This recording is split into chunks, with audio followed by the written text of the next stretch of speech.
Good morning, everyone. Welcome back to another Tandem Talk here at the Nonbinarian Bike. If you don't know me, my name is Samantha. I am the newsletter editor and the book club coordinator here at the Nonbinarian. And I'm super excited because today we're going to be having a conversation that is very timely. So we are going to be chatting with author Michael Waters about the Other Olympians, which explores the history of trans and gender nonconforming athletes in the Olympics, which obviously are happening in Paris right now. And there's been a lot of gender-driven controversy during the Olympics, which has been sort of an ongoing bigoted debate, I guess we'll say, in sports over the last several years. So I'm very excited to bring Michael in, which I'm going to do right now, and we're going to get started.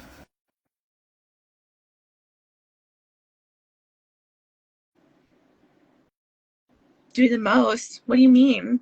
How am I doing the most? You're telling lies. Okay, I accepted Michael's request to join. And there you are. Hello. Hi, great to see Welcome you. in. Thank you so much for doing Yeah, of this. course. Thank you for joining us. I'm so excited. Your book is excellent. I learned so much, and there were so many points at which I was just like enraged and had to put it down and walk away. Which is my favorite kind of nonfiction book, is the kind where I both learn things and I find new things to be incredibly passionate about that I didn't know before. So thank you for that. Yeah, thank you Yeah, for reading it and for engaging so much. That means a yeah, of lot. course. So we're going to go ahead and just jump right in if that works for you. So I'm curious, what inspired you to actually pursue research on like the Olympics specifically? Yeah, my background is much more in like queer history than in sports history. So I kind of Mhm. came at this through the backdoor angle of the athletes that I wrote about. So like the center of the book is this Czech athlete named Zdeněk Koubek who Mhm. was assigned female at birth and played in women's sports, and then kind of stepped away from sports and um, decided to transition gender and live as a man. And I found his story in an archive, so in a digital newspaper archive, which, Oh, from cool. time to time I'm just searching like different like gender or sexuality related keywords from, the early 20th century. And I stumbled on a bunch of coverage of him in the 1930s, and I was kind of like, I had never heard of Quebec before, and I wanted to know more. And yeah, I was just like I was so impressed by both how famous he was in the moment, and then seeing that there was this connection between his story and the Olympics itself, and these policies that you alluded to that we're still living with today around gender regulation. I Right. think to me, that's when it became like a complete story. Yeah, that's cool. And so what was the most surprising thing that you learned about sort of the history of the Olympics, especially since you were coming from more of like a queer and trans research background than a sports background? Yeah, what was really surprising to me is that the early Olympics were like kind of chaotic and like kind of a catastrophe. Hmm. Like I think it's easy to assume that the Olympics, like like if you watch any of the Paris Olympics, it's like for any critiques of it, it is like kind of like a well-oiled machine. It's like they've really perfected something about how to run these like massive global sporting events. And when you look at the early days, like that was not the case at all. There were tons of examples of like different construction sites like built for the Hmm. games would just be collapsing, like bridges were always collapsing. Athletes, like sports science was very rudimentary. Hmm. Athletes would be like literally drinking brandy before Makes you like a go faster. marathon race or something like that. Right. It was like wild, but to see what we were doing. There were all sorts of scandals around potential cheating. Hmm. There was no like real auditing of like whether, if we're talking about like a marathon, like whether everyone was like on course the whole time. A lot of the early Olympics, like the first Paris Olympics went through the city of Paris. Right. And so the marathoners were running through the city, and there were some cases where like one of the top finishers like was not really seen for part of the race, and like there's accusations that just like took a car to the front. Yeah. It was stuff like that, where it just like was kind of a mess. Athletes were drunk and not accounted for. So it's been like a long 100-year road to where we are Yeah. today. Yeah. It's been interesting because I think we all have a pretty complicated relationship with the Olympics, and like there are certain athletes that like I really want to support and like watch their events, and then I'm also very much like this is a nightmare Yeah. like scenario. But so I have watched some of the Paris Games, and reading this book in conjunction with watching the Paris Games is really interesting because like part of the Paris Games right now is that like oh like and you know the last time the games were in Paris was a century ago, and you know look at all this history and like all this stuff, and so it was kind of cool to like see the framing of like look at all this history, isn't that amazing, and then read your book and be like okay, but Well, when they were yeah, in Paris a century ago, it was a mess, y'all. Like it was not.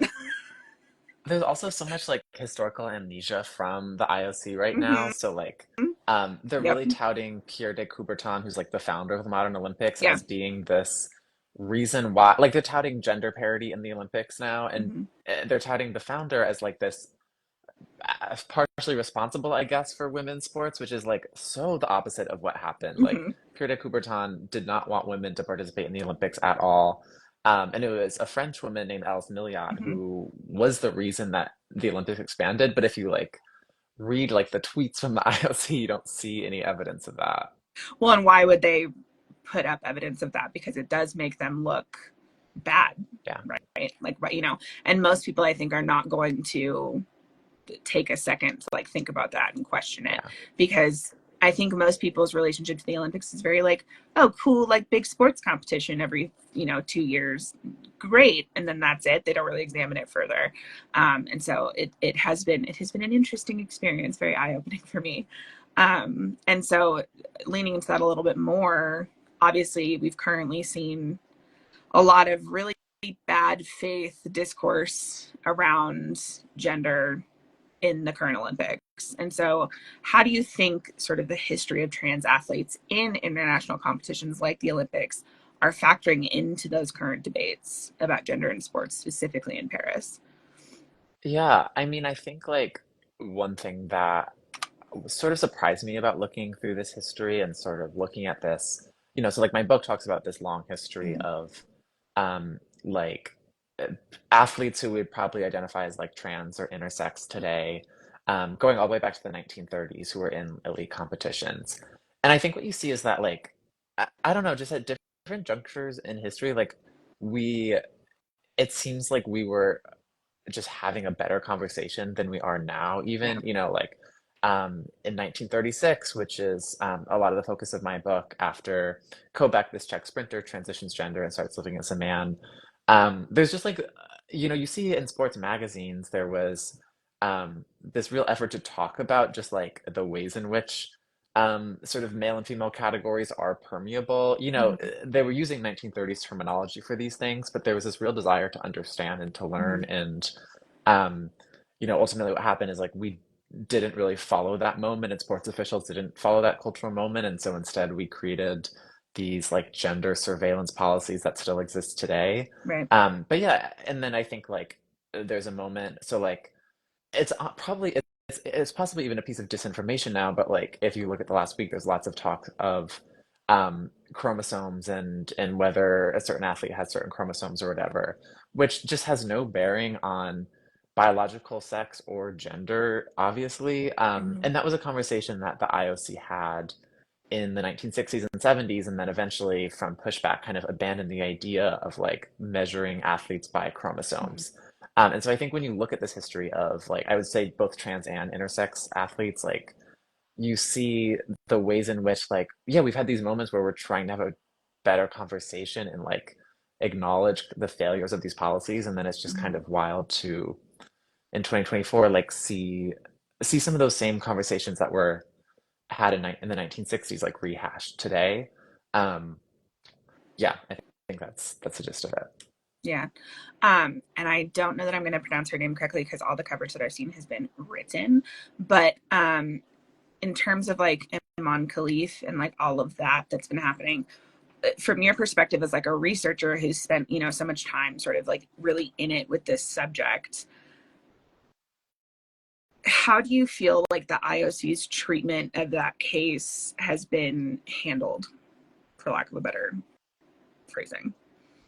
I mean, I think um, it's hard to disentangle like what the IOC is doing versus not doing. I mean, I just Yeah. think like um I guess maybe I don't know a ton about what they in particular are doing. I think like the the fact that they are defending her is like a good Yeah. sign, at least, that feels like the complete bare minimum, but like Yeah. they have been putting out statements being like this is absurd that we are um sort of having this conversation, which it is.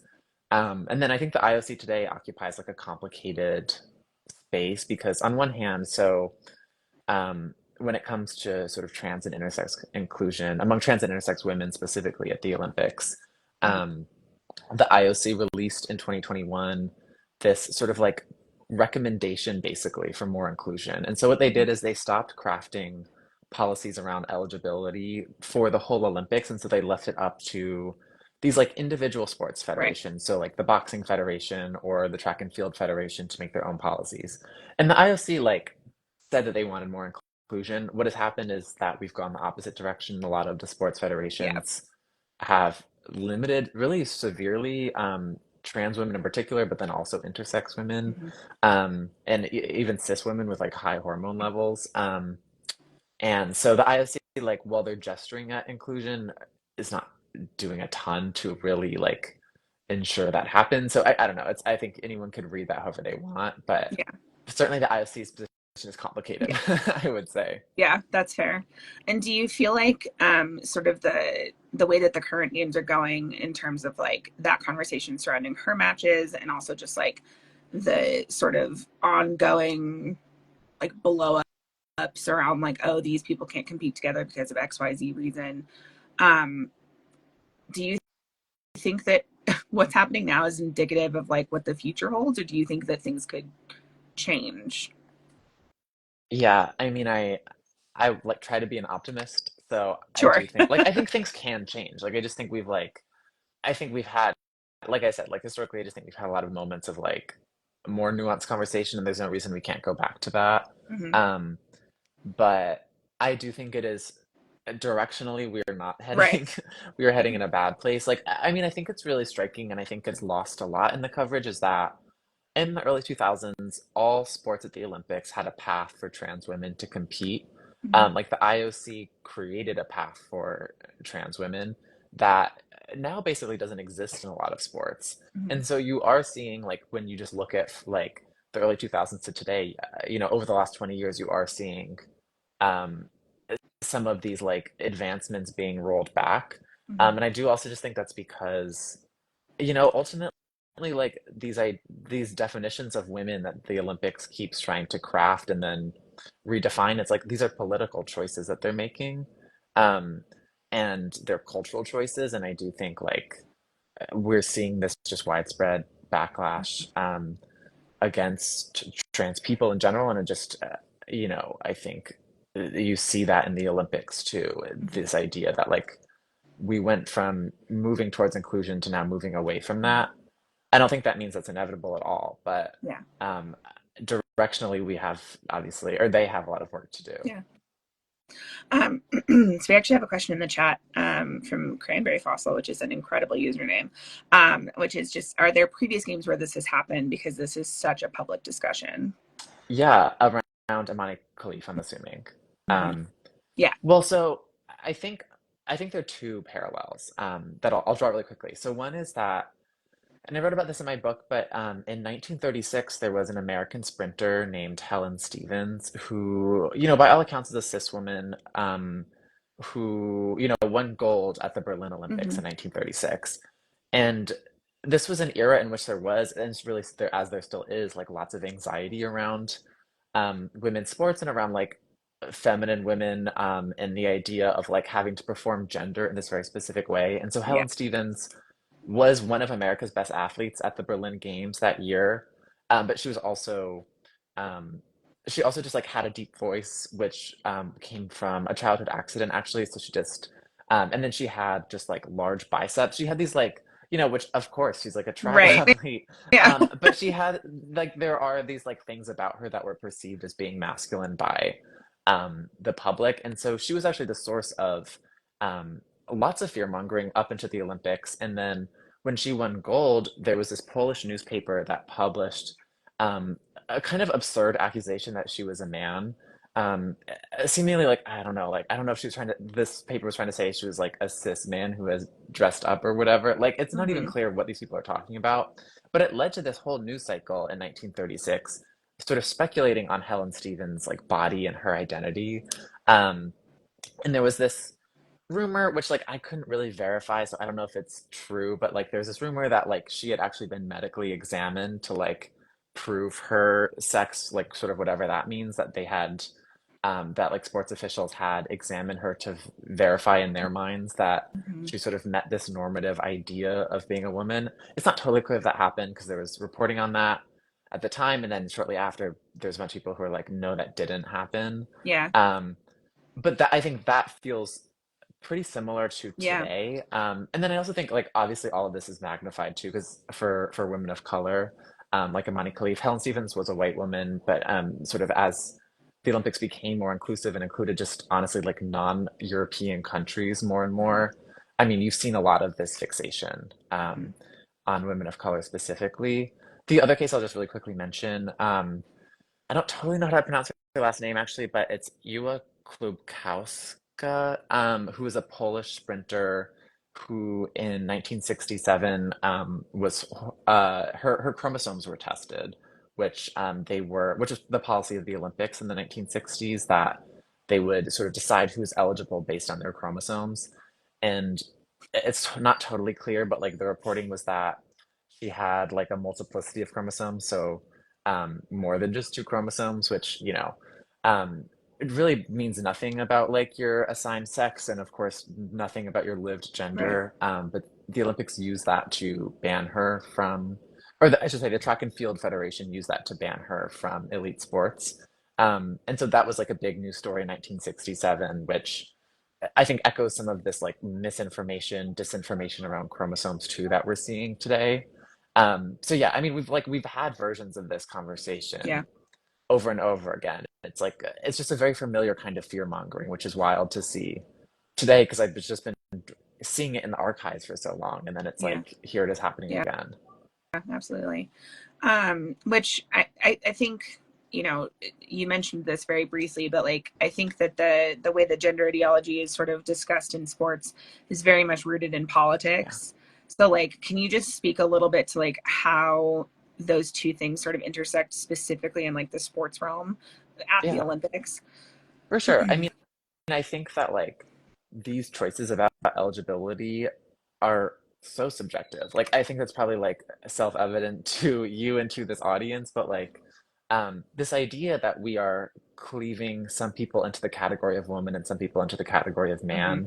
Um, there's like the human body is a spectrum, gender is a spectrum. These are not like necessarily like logical concepts to follow. And so inherently like these choices around like, okay, so what are we testing? Right. Who and how do we decide how to sort people? So these are political decisions. These are subjective decisions that are made and change from moment to moment. And when you look at the history of the Olympics, those choices about how to sort people, like the things that they've used has changed a lot. So originally, like I mentioned, it was strip testing. So starting in the 1930s, there was like strip testing where they would literally just um, like examine athletes' physical bodies and decide like whether they could compete in the women's category or not, which was horrible and cruel and crude. Um, and then it was moved to chromosome testing, which was just kind of unscientific and also just like didn't really mean much about sex, about like even like assigned sex, and certainly not about gender. And then moved into hormone testing, which similarly, it's like everyone has a range of hormone levels. There's no like Hmm.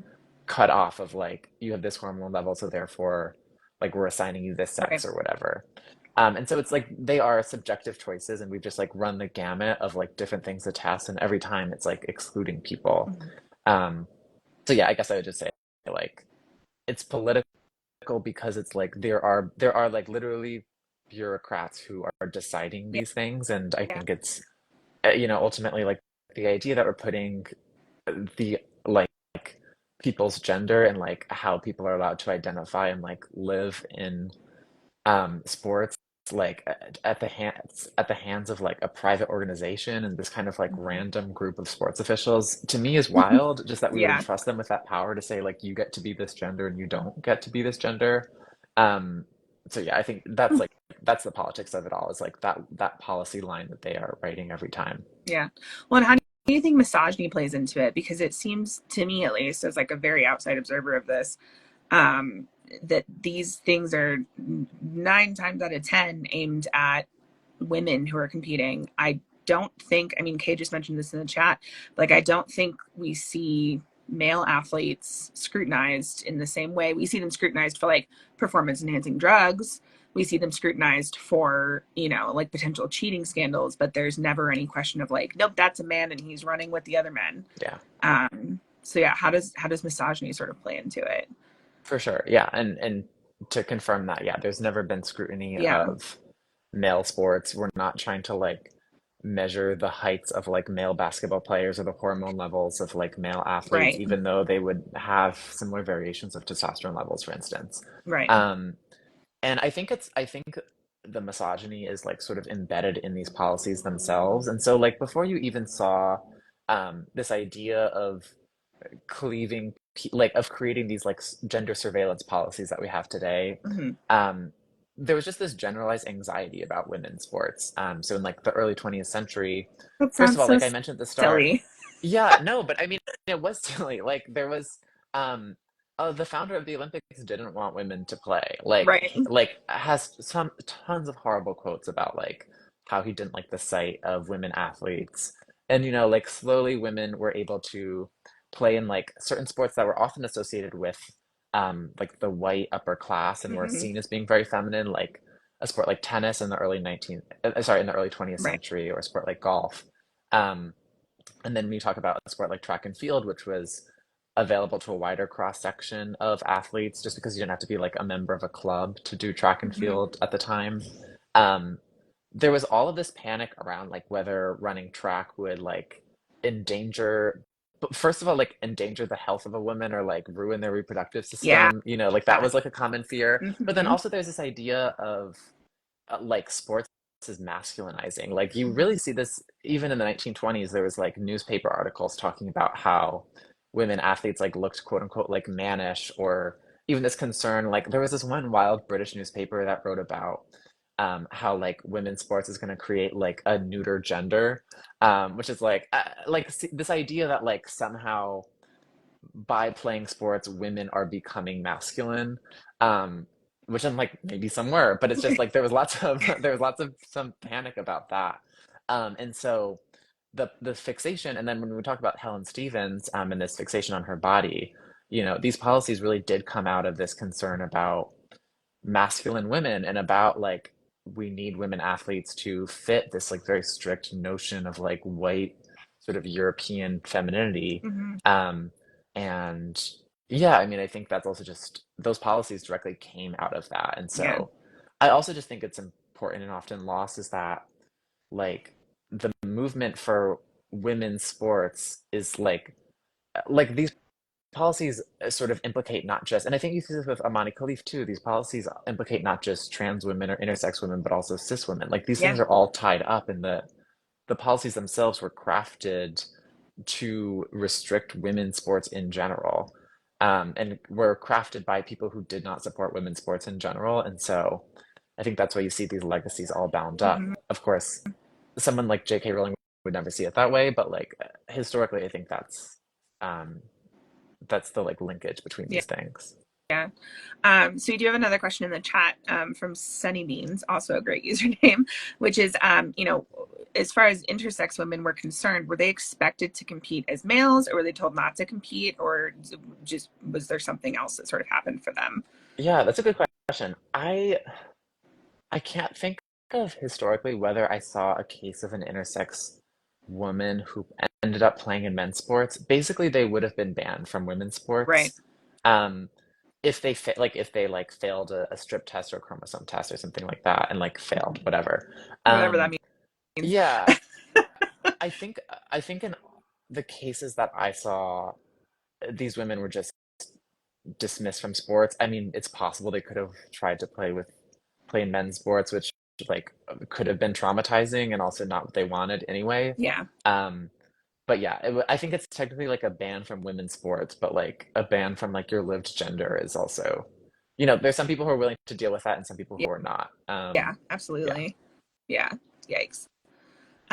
So building off of all of that, the International Olympic Committee claims that anyone who competes in the Olympics must separate politics from sports. They cannot intersect. And I mean, everything that you've just talked about, everything that we've seen proves that that's not real life. That's not what happens. Do you think that like the separation of sports and politics can be observed at any level, especially an administrative one? Um, like at the Yeah. Olympics specifically. Yeah, well, I don't think so. I don't know. But I like for maybe a bit of background on that too. Like, I think this idea that like sports or the Olympics should somehow be above politics, which to me is very silly, that they can be disentangled. It Yeah. comes from this guy named Avery Brundage, Mhm. who eventually became president of the IOC for many years, who was the main person who supported the US entry into the Berlin Olympics. So basically in the 1930s, the Berlin Olympics this was the era of the Nazis. It was a Nazi hosted Olympic Games. A lot of people in the US, including a lot of Jewish and anti-fascist activists, were saying like we can't send our team here and support the Nazi regime and give them like propaganda Valid. basically. The main person on the other side of this was Avery Brundage, who was this Mhm. like American Olympic official who said, actually, well, first of all, he said like actually the Nazis are fine. He was Don't like worry about definitely them. he was a sympathizer, but he also said his reasoning was like the Olympics should not play politics. Like we should not think about like who the leader of a nation is or what the nation stands for. And I think it's relevant to bring in this history because as you see with the case of like the literal Nazis, like you see how that fails. Mhm. And I think we've just seen that time and time again where Avery Brundage later in his career also like there's a movement to remove South Africa from the Olympic Games during apartheid. Right. Avery Brundage actually reinstated them. He stuck to this idea of like we shouldn't play politics, and I think he fails to acknowledge like the whole time that like by allowing South Africa to compete, for instance, like you were making a political choice Right. by by hosting the Olympics in Berlin and by sending a team there, you were making a political choice. And so I don't know, it's always felt kind of silly to me, and I think you see that today too, where you have like Russia banned from the Yep. Olympics, but you don't have But Israel Israel's still banned. on it. Like Yep. Hmm. I mean, it's the same kind of like politics and like moral relativism, and it's just um, I don't know, it's never really made sense to me, but I think that's a talking point you see returned to again and again at the Yeah. Olympics. It feels very like if it supports white supremacy, it's good. But if it doesn't support white supremacy, it's not good. Yeah, Which is interesting because like the Olympics are are a global competition, and so like yes, there are many white people who compete, but there are also many non-white people who compete. And so I think like back to your point about like women of color who are especially like scrutinized under these lenses. It's just like it gets so tangled so fast, and it is always wild to me to remember that the insistence upon like no, politics and sports are separate. They're yeah, not the same thing. It's like how can you do that? How can you say that? That doesn't make yeah, any sense. It doesn't yeah. make any sense. Yeah. Yeah, and someone put a really smart point in the comments too about how like these political decisions affect who is even allowed to play in the sports, who's Yeah. alive to play in the sports. Like the idea, and you see this, I mean, even in like the Berlin Olympics, where the Nazis had policies in place that severely curtailed the ability of Jewish athletes to compete, Yeah. and yet somehow there's still this fiction that like that didn't impact the sort of the Olympic Games. And Mhm. I think you see definitely different versions of that play out again and again, which is like it's not just about ideology, it's about like these nations are making choices about who to discriminate against and who to and like yeah, who's even allowed to get to the point where they can compete for their national team. Yeah. So in terms of, trans and intersex competitors, in your opinion, as somebody who's obviously done a ton of research on this, how can non-athletes, people who are not like directly impacted by or directly involved with these institutions, advocate for like equitable access and inclusion for trans and intersex competitors at World Games? Yeah. I honestly like I don't think I actually know enough about like how the current Olympics makes decisions or like whether we can sway those decisions. I'm sure we can in some way. Yeah, I don't think I know enough to like answer that for the Olympics sure. specifically, but I do think more broadly, like what is really striking to me is that these ideas of limiting the participation of trans women and intersex women, and really whole groups of athletes from the Olympics, like you see, that idea kind of started in elite sports, and when you look at like the US right now, I mean, it's trickled down to really absurd levels, and just like motivated by pure hate, into lower levels of sport. And Mhm. so I think it's telling that like we're talking about policies that were set, um, at the elite level for athletes who are like the best of the best, Mhm. who are playing for like to win gold and to become the best in the world. Right. And that same idea of like limiting trans women has trickled into just like middle school sports in America Yeah. and a lot of states. Um, and I think to me that's the most striking part of this is that this idea of cleaving people into these categories and saying, no, you're not allowed to play in your lived gender. Um, that is now just like a policy of like recreational sports that have nothing to do with being best in the world. Right. And I think, that's pushed by Republicans, in a lot of different states right now. And I feel like those are the policies that like I think we're best able to combat. And it really is just like for some reason they've decided that sports are their way into just spreading transphobic policy more generally. Like it's you've seen these like laws around school sports as like kind of the first step to then dismantle healthcare and other protections. Um, I don't know. I feel like those feel like not directly tied to the Olympics, but the more It, uh, it's all connected. Yeah. right, yeah. But those are also like maybe the more like visible to us and more able to push back against, for us. Yeah. So question in the chat that I'm gonna just sort of lead into a little bit. You talked about how, in the as early as like the 1930s, there was a lot of like openness to learning about like athletes who were transitioning, athletes who were intersex, and then we sort of came into this like era of like outward discrimination and like hostility and violence. What do you think, per Sunny Needs' question, like what do you think pushed that discrimination like into the political sphere? Like what do you think? Why did we go from like openness to hate, essentially? Yeah, it's a good question. I think that, I mean, I think there are a couple different answers. One is that, so a weird sort of fact of like the history of these like gender surveillance, sex testing policies, whatever you want to call them, is that they were passed. The first one was passed in 1936 just by the Track and Field Federation. The IOC itself actually decided not to create like an Olympics level policy, and there was a lot of backlash to that track and field policy when it was passed in the 1930s. Yeah. And then what happened was there was not another Olympics for basically like nearly 15 years. Right. World War II happened. This policy just like was on the books, and like the history of it and also the absurdity of it. Like we didn't even talk about this, but like one of the main proponents of sex testing policy was just a literal Nazi, was this Nazi sports doctor named Wilhelm Noll. Mm-hmm. And that history got lost after World War II. And then all of a sudden, we just had this idea on the books, in the rule books, that like we should curtail which women are allowed to compete. Um, and I think that just that history and sort of the subjective reasons that it even existed got lost. And then it just felt like, oh, this is just how sports work.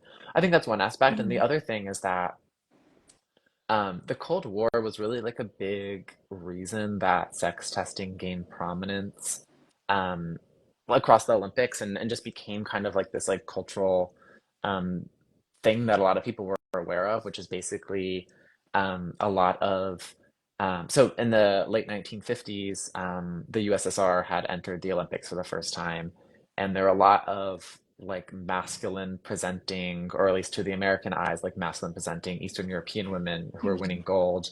And there was so much like anxiety and fear mongering about these women. There was this constant refrain that they were like again seeming like cis men who had dressed up Right. to play. Like I don't know. There's a lot to entangle when it comes to the USSR and the Olympics, which we don't need to get into. But like that, those concerns of like Americans thought like we have our athletes who are embodying this notion of femininity, and then we are competing against people who are not, Right. which wasn't true. But like whatever, that was kind of the media narrative.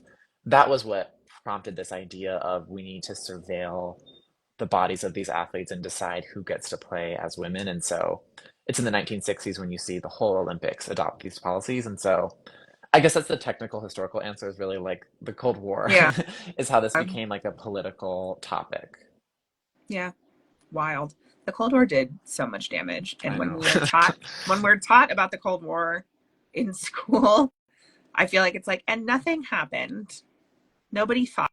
Yeah. It's like, that's absolutely not. There were so many cultural implications. Yeah. Anyway, so having done all of this research, watching the games now, or at least like seeing the coverage of the games now, what do you hope for the future of the Olympics? Like, what do you want to see in future games? Yeah, I mean, obviously I hope that we like just have paths to inclusion for all athletes. Like Mhm. ultimately I just think I don't know, it's just mind-boggling that we're circling the same conversation, and that there's all this fear-mongering about and disinformation about like Imane Khelif, like we mentioned Right. earlier, um, who like about her specifically, but then also, this conversation is happening as trans women are basically banned from most sports at the Olympics. Yeah. Which again, as I mentioned at the start, it's like that is a reversal of a more inclusive course that we had been on for a number of years. Mhm. Um, and so ultimately, like there should just be a path for all these athletes to compete in their live gender. And the Olympics the IOC had decided that in the early 2000s, and now we're not enforcing a policy along those lines.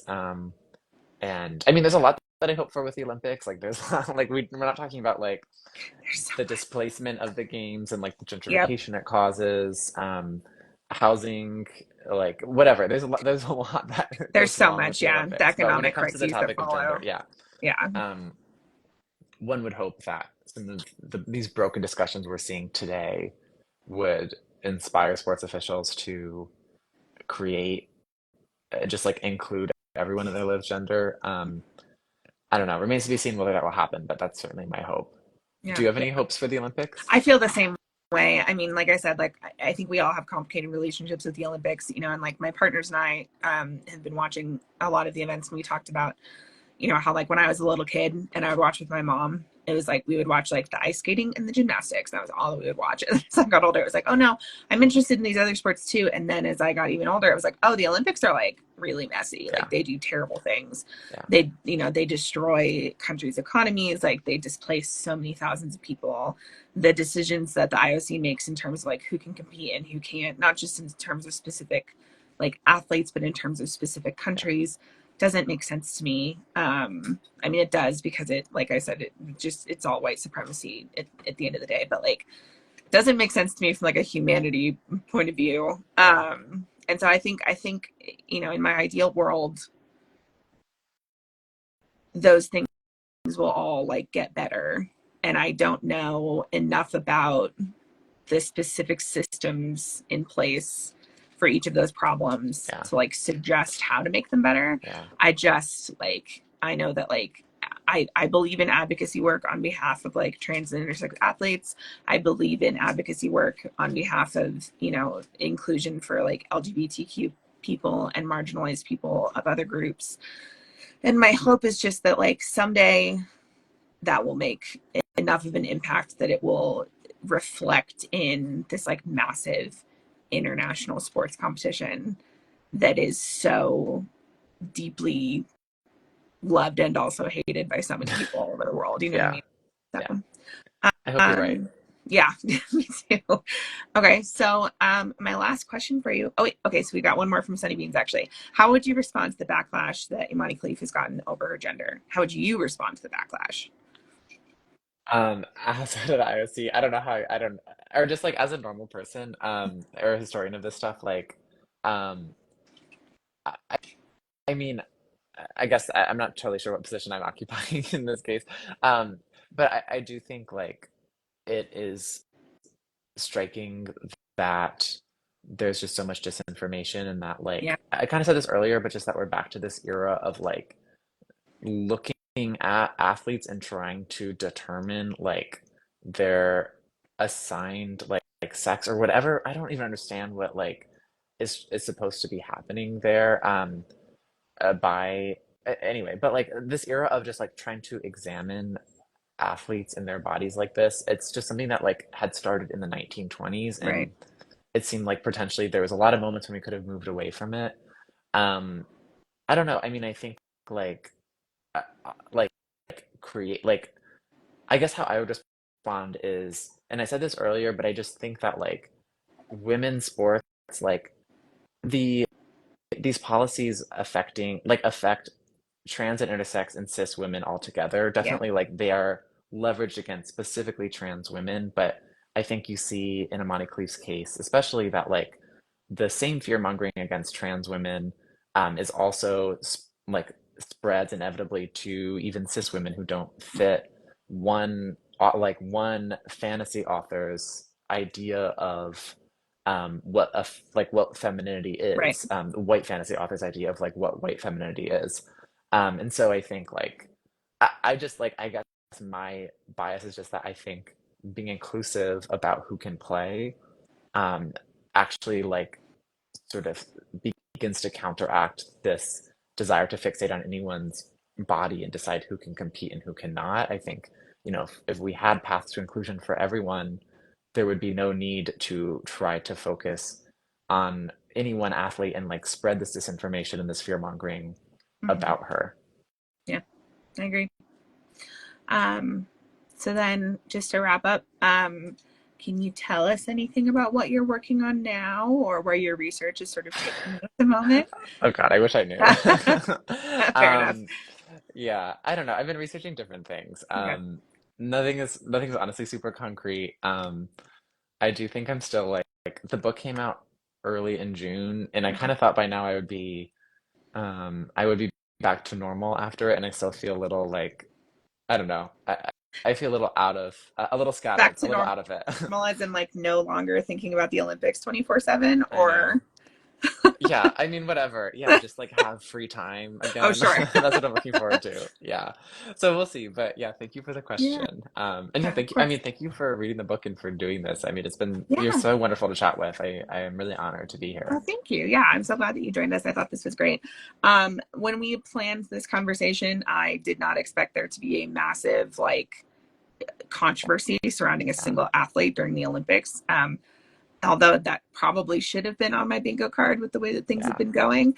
But so, very timely. I'm glad that we were able to make this happen. And I really appreciate you taking the time. Thank you, everybody in the chat who came and hang out. And thank you for came and hung out. Imagine being able to speak. And thank you for your questions. They were really insightful. So, yeah, I hope you have an excellent rest of your day. And if y'all have not yet picked up your copy, go grab it. It's really good. It will make you mad. So, all right. Thank you so much, Michael. I hope you have a great rest of your day. Thank you. You Bye. too. I really appreciate it. Thanks. Bye bye. Bye.